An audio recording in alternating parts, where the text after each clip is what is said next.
അധ്യായം 2.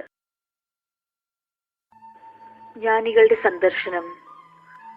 ഹെരോദേസ് രാജാവിന്റെ കാലത്ത് യൂദയായിലെ ബെത്ലഹേമിൽ യേശു ജനിച്ചപ്പോൾ പൗരസ്ത്യ ദേശത്തു നിന്ന് ജ്ഞാനികൾ ജെറുസലേമിലെത്തി. അവർ അന്വേഷിച്ചു, എവിടെയാണ് യഹൂദന്മാരുടെ രാജാവായി ജനിച്ചവൻ? ഞങ്ങൾ കിഴക്ക് അവന്റെ നക്ഷത്രം കണ്ട് അവനെ ആരാധിക്കാൻ വന്നിരിക്കുകയാണ്. ഇത് കേട്ട് ഹെരോദേസ് രാജാവ് അസ്വസ്ഥനായി. അവനോടൊപ്പം ജെറുസലേം മുഴുവനും.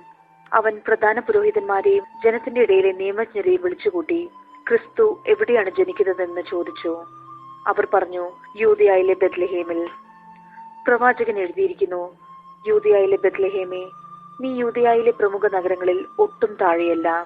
എന്റെ ജനമായ ഇസ്രായേലിനെ നയിക്കാനുള്ളവൻ നിന്നിൽ നിന്നാണ് ഉത്ഭവിക്കുക. അപ്പോൾ ഹെരോദേസ് ആ ജ്ഞാനികളെ രഹസ്യമായി വിളിച്ച് നക്ഷത്രം പ്രത്യക്ഷപ്പെട്ടത് എപ്പോഴെന്ന് സൂക്ഷ്മമായി ആകാംക്ഷയോടെ അന്വേഷിച്ചറിഞ്ഞു.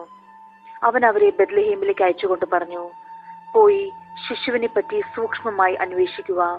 അവനെ കണ്ടു കഴിയുമ്പോൾ ഞാനും ചെന്ന് ആരാധിക്കേണ്ടതിന് എന്നെയും അറിയിക്കുക. രാജാവ് പറഞ്ഞത് കേട്ടിട്ട് അവർ പുറപ്പെട്ടു.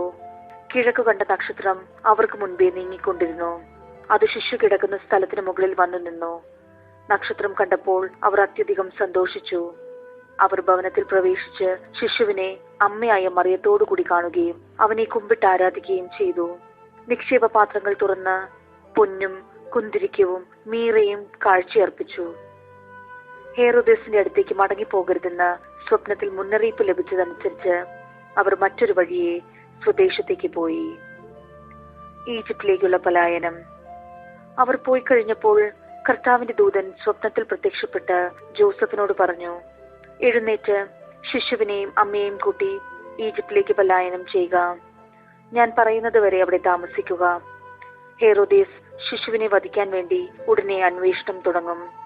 അവൻ ഉണർന്ന് ശിശുവിനെയും അമ്മയെയും കൂട്ടി ആ രാത്രി തന്നെ ഈജിപ്തിലേക്ക് പോയി.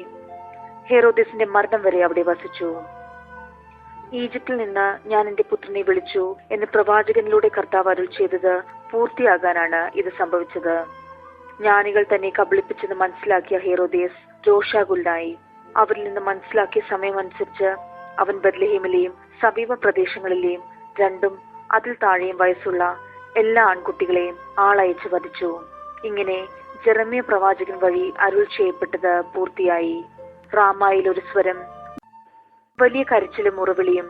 റാഹേൽ സന്താനങ്ങളെ കുറിച്ച് കരയുന്നു. അവളെ സാന്ത്വനപ്പെടുത്തുക അസാധ്യം. എന്തെന്നാൽ അവൾക്ക് സന്താനങ്ങൾ നഷ്ടപ്പെട്ടിരിക്കുന്നു. തിരിച്ചുവരവ്.